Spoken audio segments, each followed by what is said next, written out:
Bonjour et bienvenue à ma chronique d'Objectif Nutri. Je suis Céline Schmitt et je suis coach en nutrition et rééquilibrage alimentaire.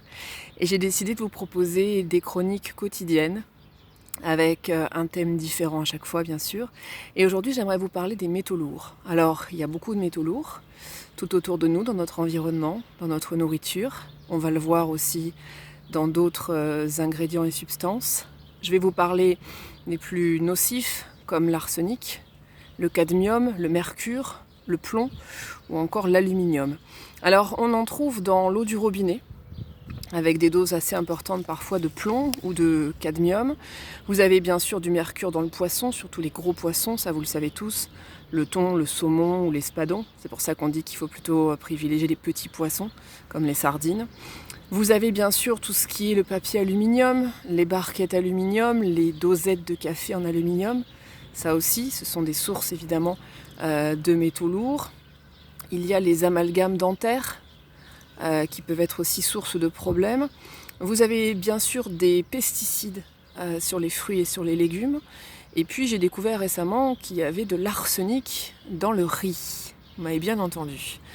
Il y a également des traces de métaux lourds dans les cosmétiques, les rouges à lèvres. J'en porte un justement aujourd'hui. Tout ce qui est fond de teint, tout ce qui est vernis. Donc il faut faire attention à la qualité de ces produits. Dans certains médicaments, certains sachets de thé, donc il faudra plutôt acheter du bio. Des additifs alimentaires. Et puis également, il y a encore un petit peu de plomb dans certaines peintures. Même si on tend à en mettre de moins en moins, mais il peut y avoir quelques traces de plomb.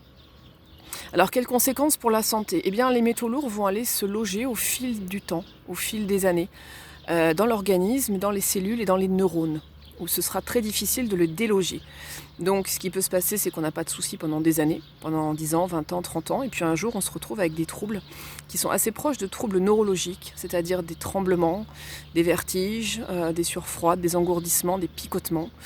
Alors, si effectivement, on n'a rien trouvé au niveau organique, si vous avez passé toutes les IRM, si vous avez fait tout le nécessaire avec votre médecin traitant et votre neurologue, et qu'on n'a pas trouvé de cause précise à vos troubles, la piste de l'intoxication aux métaux lourds peut être effectivement à privilégier ou en tout cas à explorer. Alors effectivement, cette accumulation va se faire au fil des années, je le disais, tout simplement parce que le foie, notre foie, qui est très intoxiqué lui aussi par la malbouffe et par tous les médicaments et tout ce qu'on peut lui infliger, n'est plus capable de faire son travail de filtreur. Et du coup, comme il est surchargé, qu'il n'en peut plus, eh bien, au lieu de trier les métaux lourds et les particules, les microparticules nocives pour notre santé, il va les relarguer dans le corps. Et on va se retrouver avec des maladies qui sont assez graves, des maladies neurodégénératives, comme notamment Alzheimer, puisqu'aujourd'hui, certains chercheurs, c'est pas moi qui l'invente encore une fois, certains chercheurs ont trouvé des traces d'aluminium dans le cerveau des malades d'Alzheimer. Donc c'est également une piste sur laquelle ils sont et qui peut être intéressante. Alors, comment savoir si vous êtes intoxiqué ? Eh bien évidemment, si vous avez donc ces fameux troubles, je vous conseille fortement d'en parler à votre médecin. Après, encore une fois, avoir éliminé toutes les autres causes possibles, bien sûr. Mais si on ne trouve pas ce que vous avez, à étudier. Et puis, que faire si effectivement vous êtes bien intoxiqué aux métaux lourds ? Eh bien, allez voir votre médecin traitant et éventuellement, pourquoi pas, un naturopathe qui est formé à la désintoxication aux métaux lourds. Il y en a quelques-uns qui savent parfaitement bien de quoi ils parlent et qui vous proposera ce qu'on appelle une chélation, CHELATION, qui est une désintoxication qui peut se faire sur une période assez longue, 3, 6 mois, voire 1 an en fonction de votre degré d'intoxication. Et pendant ce traitement, il faut bien évidemment faire attention à l'eau que vous allez boire, acheter des fruits et légumes bio et limiter effectivement tout ce qui est les cosmétiques de mauvaise qualité. Éventuellement regarder si vous avez des amalgames dentaires, pourquoi pas les faire enlever. Ça peut être effectivement, si vos troubles sont sérieux, une piste. Et puis bien sûr, vous devrez faire très attention à votre hygiène de vie et à votre diététique. Surtout dans cette période de traitement, sinon vous allez vraisemblablement vous risquez de vous réintoxiquer. Les métaux lourds, c'est difficile d'y échapper.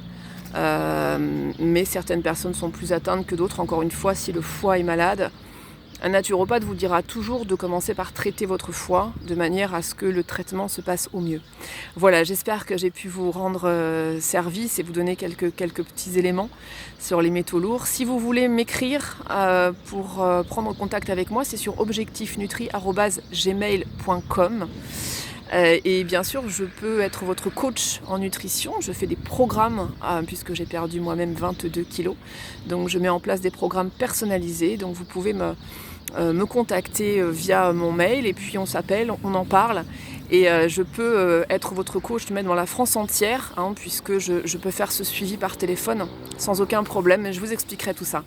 Je vous donne rendez-vous demain pour une nouvelle chronique, un nouveau thème. Et je vous souhaite une bonne santé et je vous dis à demain. Ciao.